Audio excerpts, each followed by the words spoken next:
So finally रात्रभराच्या प्रवासानंतर आम्ही कोल्हापुरात पोहोचलो आणि तिथे पोहोचून आम्ही रिक्षा केला आणि निघालो पुढच्या लोकेशनला, जिथे आम्ही आवरून पुढे जाणार होतो. आणि तिथे पोहोचताच आम्ही टाईम न घालता आवरायला घेतलं. मस्त फ्रेश वगैरे झालो आणि मुली म्हटलं तर पसारा तर होणारच ना, म्हणून पसारा आवरला आणि मस्तपैकी आवरून निघालो पुढच्या लोकेशनला. पुढचं लोकेशन म्हणजे नाश्त्याचं हॉटेल. मग एंट्री होते आमच्या गाईडची. गाईड नाही, ती माझी मैत्रीण आहे आणि सानिका. तिथे इथून पुढचा कोल्हापूर तीच आम्हाला फिरवणार होती. मग सगळ्यांनी मस्तपैकी साऊथ इंडियन नाश्ता केला आणि निघालो पुढे जाण्यासाठी. गाडीचा आमचा जरा प्रॉब्लेमच झाला होता, बट इट्स ओके. अभी आता मॅनेज करना पडेगा कैसे तुम्ही. मागे पुढे मागे पुढे. गाडी होती आमची 8 सीटर आणि आम्ही होतो 7. पण आमचं लगेज एवढं होतं की पाठीमागचे 4 सीट्स तर लगेजलाच गेल्या. मग कसं तरी ॲडजस्ट करून आम्ही पुढे निघालो आणि पुढचे आमचे लोकेशन असणार आहे ज्योतिबा. पोहोचतच आम्ही आमचे चप्पल्स वगैरे गाडीतच ठेवून आम्ही मंदिरात जायला निघालो. बट जसं जसं आम्ही मंदिराच्या आतमध्ये जात होतो तसंच गर्दीचे प्रमाण हे वाढतच चालले होते. एवढी गर्दी बघून तर आम्हाला विचारच आला आज आमचे दर्शन होणार की नाही. मग आम्ही दर्शनाला गेलो. जास्तच गर्दी होती म्हणून आम्ही ठरवलं की मुखदर्शनच करायचं. पण तिथे पण एवढी गर्दी होती की ते पण आम्हाला काही पॉसिबल झालं नाही बिकॉज ऑफ दिस. आणि एवढ्या गर्दीचे कारण म्हणजे रविवारी इथे खूपच जास्त गर्दी असते. मग आम्ही बाहेरूनच दर्शन घेतलं आणि हा पारंपरिक खेळ बघितला आणि निघालो पुढे. चलो गाईज, चलो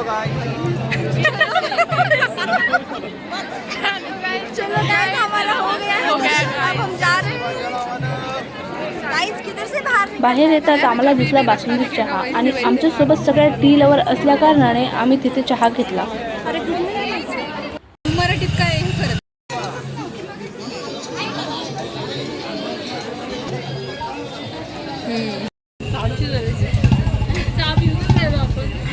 गाईज, तुम्हाला आपली मुलगी कशी वाटली? छान आहे का?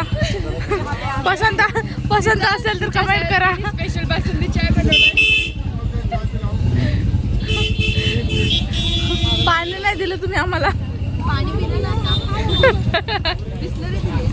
मस्त आहे. आणि निघालो गाडी शोधण्यासाठी. गाडी शोधण्याच्या नादात रस्ता चुकलो आणि जाऊन पोहोचलो ह्या अशा छान लोकेशनवरती. हे बघा तोंड कसे झाले त्या लोकांचे. बघा कशा सावलीमध्ये थांबल्यात ह्या लपू लपू. मग आम्ही निघालो पुढच्या लोकेशनसाठी. हम अभी फिर से कपड़े चेंज करेंगे और फिर से घूमने जाएंगे. We are girls guys, new location new cloth. मग गाइज हम रेडी होके अभी निकल चुके हैं. मस्तपैकी वेज थाळी घेतली होती, जेवण केलं आणि मैत्रिणीसोबत गप्पा करत करत कधी वेळ निघून गेला कळालंच नाही.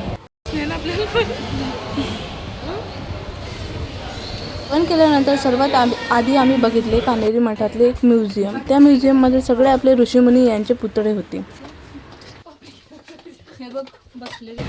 त्यानंतर आम्ही गेलो आपल्या माणसांना भेटायला. आपण पण काय भूतापेक्षा कमी आहे. तिकीट काढला आणि गेलो भूतबंगला बघायला.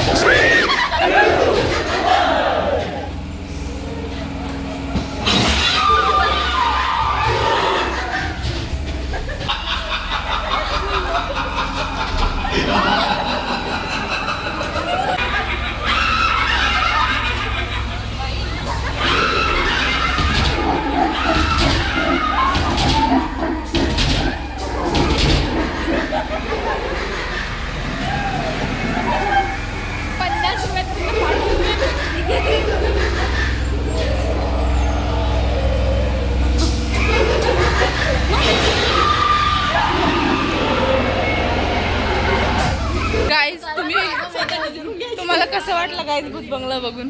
मी तर बघितलाच नाही. आमच्यावर मी बघितलाच नाही. सगळ्यात फ्रंटला मी होते.